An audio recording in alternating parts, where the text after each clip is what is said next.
guys, today is gagawa tayo ng sarili nating version ng dinuguan. Ito yung mga sangkap natin guys para sa ating dinuguan. Meron tayong dugo, isang bowl ng dugo. Meron tayong laman, 1.5 kilo guys. Puro laman yung gagamitin kong para sa ating dinuguan ngayon.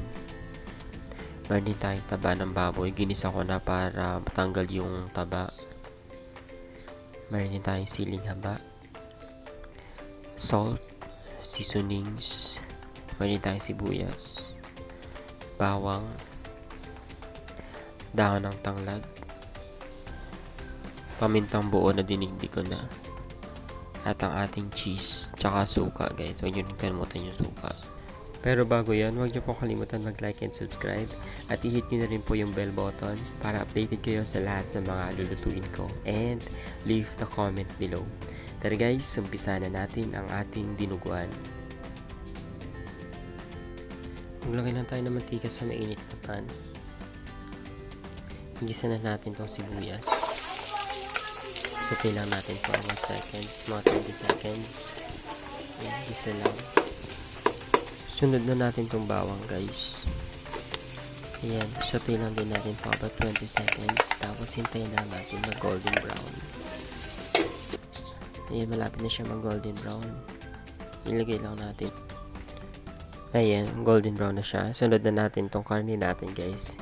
1.5 kilo yung gagamitin kong dinuguan. Puro laman yung gagawin kong dinuguan ngayon. Ayan, saute lang natin. Gisa lang natin. Sunod na natin tong taba. Itong taba, inano ko na to kanina. Ginisa ko na para hindi maumay yung ating dinuguan. Ayan. Bakit kasi pag puro taba, may taba yung dinuguan, medyo maumay. Kaya gagamit ako ng puro laman. Yan.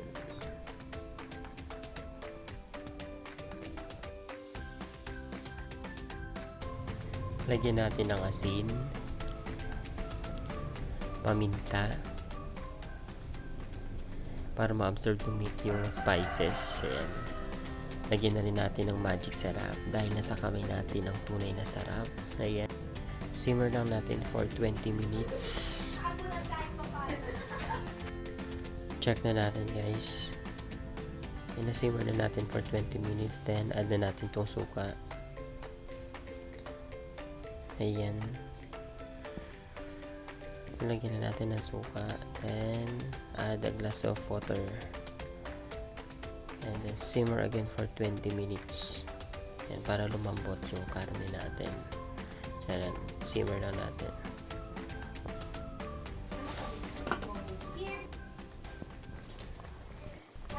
Tapos na ulit yung 20 minutes natin. Check na natin. Ayan. Ilagay na natin itong dahon ng tanglad. Ito yung magiging highlight ng ating dinuguan para lasang-lasa natin yung tanglad. Ayan. Lagyan na natin ulit ng seasonings, konti lang. Actually mga isang seasonings yung naubos ko dito. I-add na rin natin itong dugo, yung finishing touch natin, itong dugo.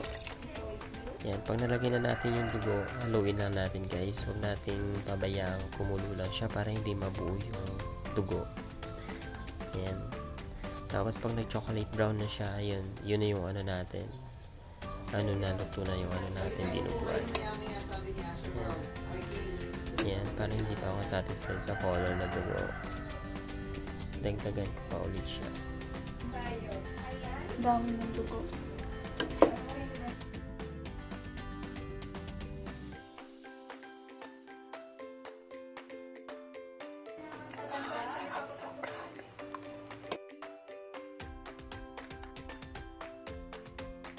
Hindi pa ako satisfied sa kulay guys, so dagdagan pa natin ulit ng dugo para mas maging creamy ang ating dinuguan, para mas maging maitim siya.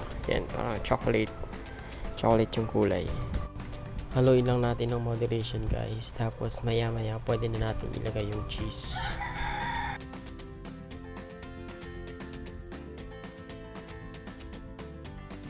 Tapos pwede na natin ilagay guys ang ating cheese. Yan, ito yung sikreto para mas maging malapot ang ating dinuguan. Tsaka mas malinamnam siya. Yan, i-try nyo rin tong dinuguan guys with cheese. Yan, para cheesy dinuguan. Masarap to guys, promise. Then, pwede na natin ilagay ang ating siling haba. Yan, 3 lang yung ilalagay ko. Yan. Tapos, pwede na natin i-serve ang ating dinuguan. Ayan, haluin lang natin ng konti.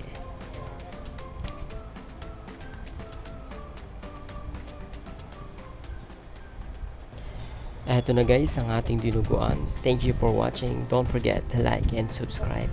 And see you on my next vlog. Bye-bye!